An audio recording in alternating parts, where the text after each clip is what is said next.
ಮನ್ರೇಗಾ ಹಾಗೂ ಜಿ ನಡುವಿನ ಫೈಟ್ ದಿನದಿಂದ ದಿನಕ್ಕೆ ತಾರಕಕ್ಕೇರುತ್ತಿದೆ. ಜಂಟಿ ಅಧಿವೇಶನದಲ್ಲಿ ಐಡ್ರಾಮಾವಾದ ಬಳಿಕ ಈಗ ಪ್ರತಿಭಟನೆ ಕಿಚ್ಚು ಜೋರಾಗಿದೆ. ಜನವರಿ 22ರಂದು ನಡೆದ ಜಂಟಿ ಅಧಿವೇಶನದಲ್ಲಿ ಜಿ ಕುರಿತಾಗಿ ಸರ್ಕಾರ ರಚನೆ ಮಾಡಿದ್ದ ಭಾಷಣವನ್ನ ರಾಜ್ಯಪಾಲರು ಓದಲು ನಿರಾಕರಿಸಿದ್ರು. ಅಂದು ಕಾಂಗ್ರೆಸ್ ಸದಸ್ಯರು ಗವರ್ನರನ್ನ ತಡೆಯಲು ಮುಂದಾದರು. ಇದು ವಿವಾದದ ಸ್ವರೂಪ ಪಡೆದುಕೊಂಡಿತ್ತು. ಬಳಿಕ ರಾಜಕೀಯ ನಾಯಕರ ವಾಕ್ಸಮರವು ಜೋರಾಗಿತ್ತು. ಇದೀಗ ಹಸ್ತಪಡೆ ಕೇಂದ್ರ ಸರ್ಕಾರದ ವಿರುದ್ಧ ಬೃಹತ್ ಹೋರಾಟ. ಕಾಂಗ್ರೆಸ್ ನಾಯಕರ ದಂಡೆ ಫ್ರೀಡಂ ಪಾರ್ಕ್ಗೆ ಎಂಟ್ರಿಯಾಗಿದೆ. ಲೋಕಭವನಕ್ಕೆ ಮುತ್ತಿಗೆ ಹಾಕಲು ಸರ್ವಸನ್ನದ್ಧವಾಗಿದ್ದಾರೆ. ಹಾಗಾದರೆ ನರೇಗಾ 20 ವರ್ಷಗಳಿಂದ ಗ್ರಾಮೀಣ ಭಾಗದ ಬಡವರ ಜೀವನಾಡಿಯಾಗಿದ್ದ ಮಹಾತ್ಮ ಗಾಂಧಿ ರಾಷ್ಟ್ರೀಯ ಗ್ರಾಮೀಣ ಉದ್ಯೋಗ ಖಾತ್ರಿ ಯೋಜನೆ ಹೆಸರು ಬದಲಾಗಿದೆ.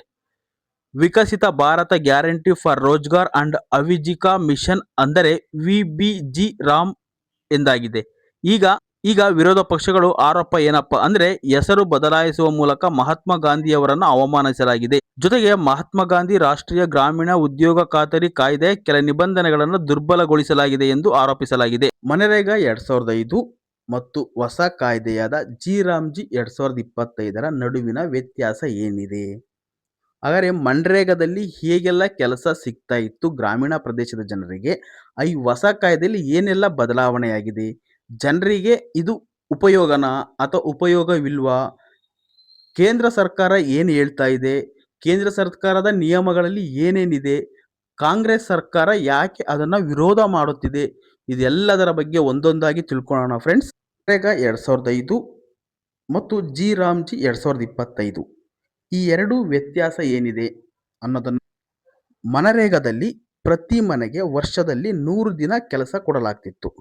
ಈ ಹೊಸ ಕಾಯ್ದೆ ಜಿ 2025ರ ಪ್ರಕಾರ 1 ವರ್ಷಕ್ಕೆ ಪ್ರತಿ ಮನೆಗೆ 125 ದಿನಗಳ ಕಾಲ ಕೆಲಸವನ್ನು ಕೊಡಲಾಗ್ತಿದೆ.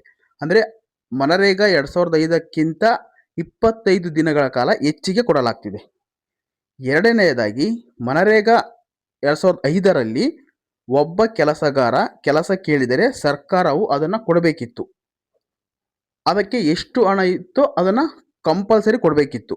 ಆದರೆ ಈ ಜಿ ಮಸೂದೆ 2025 ಅಲ್ಲ, ಅದರಲ್ಲಿ ಸ್ವಲ್ಪ ಬದಲಾವಣೆಯಾಗಿದೆ. ಯಾವ ರೀತಿ ಬದಲಾವಣೆ ಅಂದರೆ, ಕೇಂದ್ರ ಸರ್ಕಾರ ಸೂಚಿಸಿದಂತೆ ಮಾನವನ ದಿನಗಳನ್ನು ರಚಿಸಬೇಕಾಗುತ್ತೆ. ಅಂದರೆ ಕೇಂದ್ರ ಸರ್ಕಾರ ನಿರ್ಧಾರ ಮಾಡಬೇಕಾಗುತ್ತೆ. ಈ ಹಂಚಿಕೆಗಿಂತ ಹೆಚ್ಚಿನ ಯಾವುದೇ ವೆಚ್ಚವನ್ನು ಇನ್ ಕೇಸ್ ಕೇಂದ್ರ ಸರ್ಕಾರ ಸೂಚಿಸಿದಂತೆ ನಡೆದುಕೊಂಡಿಲ್ಲ ಅಂದರೆ ರಾಜ್ಯ ಸರ್ಕಾರಗಳೇ ಆ ಹಣವನ್ನು ಸಂಪೂರ್ಣವಾಗಿ ಭರಿಸಬೇಕು ಎಂಬುದು ಜಿ ಮಸೂದೆ 2025ರಲ್ಲಿ ಸೇರಿಸಲಾಗಿದೆ.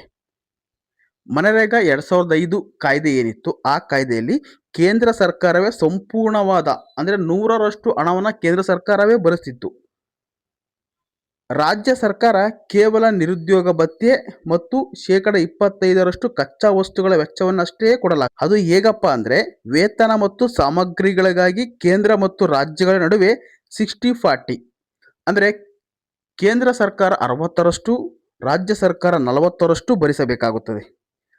ಜೊತೆಗೆ ಈಶಾನ್ಯ ಮತ್ತು ಹಿಮಾಲಯ ರಾಜ್ಯಗಳಿಗೆ ಮಾತ್ರ ಕೊಂಚ ರಿಲೀಫ್ ಸಿಕ್ಕಿದೆ. ಏನಪ್ಪ ಅಂದರೆ ಕೇಂದ್ರ ಸರ್ಕಾರ 90% ಕೊಡುತ್ತೆ, ರಾಜ್ಯ ಸರ್ಕಾರ 10% ಅಷ್ಟೇ ಕೊಡಬೇಕು. ಇನ್ನು ಮತ್ತೊಂದು, ಮನರೇಗಾ 2005ರ ಕಾಯ್ದೆಯಲ್ಲಿ ಕೆಲಸಗಾರ ಯಾವಾಗ ಬೇಕಾದರೂ ಕೆಲಸ ಕೊಡಿ ಅಂತ ಬೇಡಿಕೆ ಇಡಬಹುದಿತ್ತು, ನಮಗೆ ಕೆಲಸ ಬೇಕು ಕೊಡಿ ಅಂತ. ಆದರೆ ಈ ಹೊಸ ಕಾಯ್ದೆ ಇದೆಯಲ್ಲ, ಅದರಲ್ಲಿ ಕೆಲವನ್ನ ನಿರ್ಬಂಧ ಮಾಡಲಾಗಿದೆ.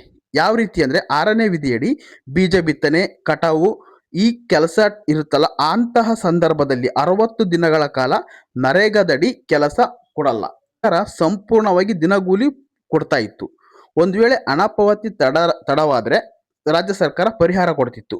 ಈಗ ದಿನಗೂಲಿಯನ್ನು ಕೇಂದ್ರ ಸರ್ಕಾರ ಹಾಗೂ ರಾಜ್ಯ ಸರ್ಕಾರ 40ರಿಂದ 60% ಅನುಪಾತ ಪಾವತಿಸಬೇಕಾಗಿದೆ. ಜೊತೆಗೆ ಪ್ರಮುಖವಾಗಿ ಈ ಹೊಸ ಕಾಯ್ದೆಯಲ್ಲಿದೆ ಜಿಯಲ್ಲಿ ವಾರಾಂತ್ಯದಲ್ಲಿ ಪಾವತಿ ಕಡ್ಡಾಯ ಕೊಡಲೇಬೇಕು. ನಿರುದ್ಯೋಗಿ ಭತ್ಯೆಯನ್ನು ರಾಜ್ಯ ಸರ್ಕಾರವೇ ಕೊಡಬೇಕು. ಅದು ಹೊಸ ರೂಲ್ಸ್ನಲ್ಲಿ ಆ್ಯಡ್ ಮಾಡಲಾಗಿದೆ. ಇನ್ನು ಮನ್ರೇಗಾ ಗ್ರಾಮ ಪಂಚಾಯಿತಿ ಸ್ಥಳೀಯವಾಗಿ ರಚಿಸಲಾದ ಯೋಜನೆಗಳ ಆಧಾರದಲ್ಲಿ 50% ಕೆಲಸಗಳನ್ನು ಮಾಡಲು ಆದೇಶಿಸುತ್ತಿತ್ತು. ಸ್ಥಳೀಯ ಬೇಡಿಕೆಗಿಂತ ಹೆಚ್ಚಿನ ಕೆಲಸ ಎಲ್ಲಿ ಆಗಬೇಕು ಅದರತ್ತ ಗಮನ ಕೊಡಬೇಕಂತ ಹೇಳ್ಬಿಟ್ಟು ಈ ಹೊಸ ಕಾಯ್ದೆಯಲ್ಲಿ ಸೇರಿಸಲಾಗಿದೆ. ವಿಕಸಿತ ಗ್ರಾಮ ಪಂಚಾಯಿತಿ ಯೋಜನೆ ಈ ಅಡಿಯಲ್ಲಿ ಈ ಷರತ್ತನ್ನು ಹಾಕಲಾಗಿದೆ. ಮನರೇಗಾದಲ್ಲಿ ನೀರು ಪೂರೈಕೆ, ಭೂಮಿ ಅಭಿವೃದ್ಧಿ, ಕೆರೆ ಅಭಿವೃದ್ಧಿ ಹೀಗೆ ಹಲವು ಭಾಗಗಳಲ್ಲಿ ಕೆಲಸ ಮಾಡೋಕ್ಕೆ ಅವಕಾಶ ಇತ್ತು. ಆದರೆ ಈಗ ಹೊಸ ಕಾಯ್ದೆಯಲ್ಲಿ ಜಿ.ರಾಮ್ಜಿಯಲ್ಲಿ 4 ವಿಭಾಗಗಳನ್ನು ಮಾಡಲಾಗಿದೆ. ಒಂದು, ನೀರಿನ ಭದ್ರತೆ, ದೈನಂದಿನ ಮೂಲ ಸೌಲಭ್ಯ ಒದಗಿಸುವುದು, ವಿಪತ್ತು ನಿರ್ವಹಣೆ ಬಗ್ಗೆ ಹೆಚ್ಚಿನವಾಗಿ ನಿಗಾ ವಹಿಸಲು ಸೂಚಿಸಿದೆ. ಮತ್ತೊಂದು, ಮನರೇಗಾ ಕೆಲಸಕ್ಕೆ ಸಂಬಂಧಿಸಿದ ಅಂಕಿ ಅಂಶ, ಕೆಲಸಗಾರರ ದತ್ತಾಂಶ ಇವೆಲ್ಲರ ಸಮೇತ ಹಾಜರಿ ಪಟ್ಟಿಯಲ್ಲಿ ನಿರ್ವಹಣೆ ಮಾಡಲಾಗುತ್ತಿತ್ತು. ಆದರೆ ಈ ಜಿ.ರಾಮ್ಜಿ ಹೊಸ ಯೋಜನೆ ಬಯೋಮೆಟ್ರಿಕ್ ಆಧಾರಿತ ವ್ಯವಸ್ಥೆ, ಪ್ರಧಾನಮಂತ್ರಿ ಗತಿ ಶಕ್ತಿ ಯೋಜನೆ, ವಂಚನೆ ತಡೆಗೆ ಕೃತಕ ಬುದ್ಧಿಮತ್ತೆ ಎಐ ಬಳಕೆ, ಜನತಾ ಮಾಹಿತಿ ವ್ಯವಸ್ಥೆ ಹೀಗೆ 4-5 ವಿಧಗಳನ್ನು ಅಲ್ಲಿ ಸೇರಿಸಲಾಗಿದೆ. ರಾಷ್ಟ್ರೀಯ ಗ್ರಾಮೀಣ ಉದ್ಯೋಗ ಖಾತರಿ ಕಾಯ್ದೆ 2005 ಎಂದು ಕರೆಯಲಾಗುತ್ತಿತ್ತು. 2005ರಲ್ಲಿ ಅಂದಿನ ಕಾಂಗ್ರೆಸ್ ನೇತೃತ್ವದ ಯುಪಿಎ ಸರ್ಕಾರವು ನರೇಗಾವನ್ನು ಜಾರಿಗೆ ತಂದಿತ್ತು. ಬಳಿಕ ಅಕ್ಟೋಬರ್ 2, 2009ರಂದು ಮರುನಾಮಕರಣ ಮಾಡಿದಾಗ ಮನ್ರೇಗಾ ಎಂದು ಮಾಡಲಾಯಿತು. ಈಗ ಕೇಂದ್ರ ಸರ್ಕಾರ ಗಾಂಧಿ ಹೆಸರನ್ನ ಕೈಬಿಡಲಾಗಿದೆ.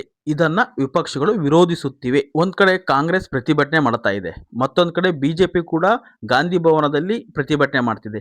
ಯಾಕೆ ಪ್ರತಿಭಟನೆ ಮಾಡ್ತಿದೆ ಅಂದ್ರೆ, ರಾಜ್ಯಪಾಲರನ್ನ ಕಾಂಗ್ರೆಸ್ ಸದಸ್ಯರು ಜನವರಿ 22ರಂದು ಅವಮಾನಿಸಿದ್ದಾರೆ ಎಂದು ಆರೋಪಿಸಿ ಗಾಂಧಿ ಭವನದಲ್ಲಿ ಪ್ರತಿಭಟನೆ ನಡೆಸ್ತಾ ಇದ್ದಾರೆ.